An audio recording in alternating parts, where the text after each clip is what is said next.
Hey everyone, I'm Jeff Howe alongside Karen Guregian. We're here at Gillette Stadium where the Patriots have finished up their weekly preparations for this weekend's trip down to Miami to face the Dolphins. They have a division title on the line, and they're also trying to make sure that they can beat a Dolphins team that they might not have to see again if they can take care of business. For them to do that, let's discuss three keys to a Patriots victory. Number one, I think it's no secret. How do you move the ball without Rob Gronkowski? Shane Vereen's going to play a big role. Julian Edelman has played a huge role all season long. They're going to need more out of Danny Amendola. They're going to hope for a little more health down the stretch, whether it's Sunday or further down the line from Kenbrell Tompkins and Aaron Dobson.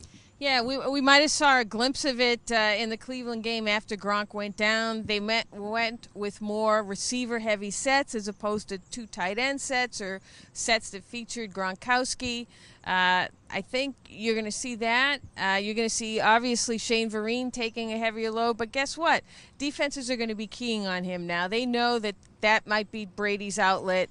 So, as you said, Kenbrell Tompkins, Aaron Dobson, the receivers, the little guys, the munchkins are going to have to step up and be targets for Brady. But, you know, maybe they're going to have to let Shane Vereen, Stephen Ridley out of the doghouse too. They're going to need a running game to be more of a presence now than it maybe was in the past.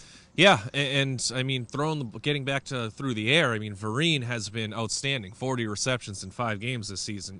It's hard to imagine him keeping that pace, even with Gronkowski out there, but there's going to be a situation where he's going to meet a lot more resistance at the line of scrimmage. Linebackers are not going to let him get into space as freely as he has. They don't ask him to get all that creative. He runs a lot of option routes out of the backfield where he basically reads the coverage, runs one direction or the other, and if Brady needs to, he hits him.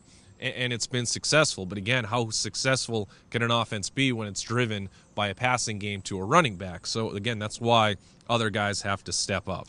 Number 2, this just in. Tom Brady is better delivering passes when he's on his feet as opposed to his back. That's been a problem this season. He's gone down 36 times, already the second most in his career, going all the way back to 41 sacks in 2001 when he only started 14 games.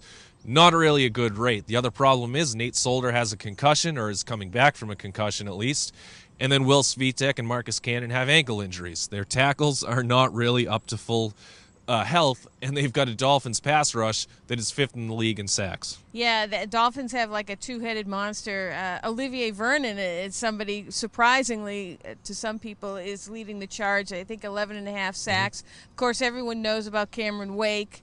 They have a two-headed monster, and the Patriots are going to have to watch out for these guys coming from both sides. Yeah, good luck with that. He's gone down at least 3 times, I think 9 in 9 games this season. I mean, that's stuff that you just never expect from this team. Number 3, you got to start fast. I mean, we're a broken record here. How many times are we going to go back to this one? But 5 of the last 6 games, starting with that Dolphins game right here earlier this season in Week 8 when they went down 14-0, came back to win. They went down 10-0 against the Panthers. They went down 24-0 against the Broncos. It was 10-0 against the Texans, and it was 12-0 against the Browns. This isn't a team that's like fallen behind 20-10 or whatever. They've been completely inept on both sides of the ball out of the gate.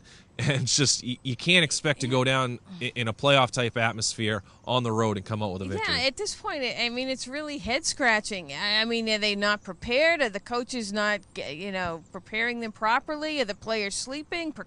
We called it procrastinating this week, and Tom Brady kind of laughed at that.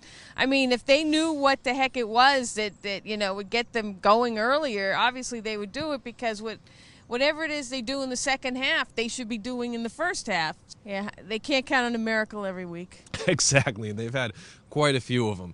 To follow our coverage through this Pats-Dolphins game down in Miami, you can follow our work on BostonHerald.com and the Blitz blog.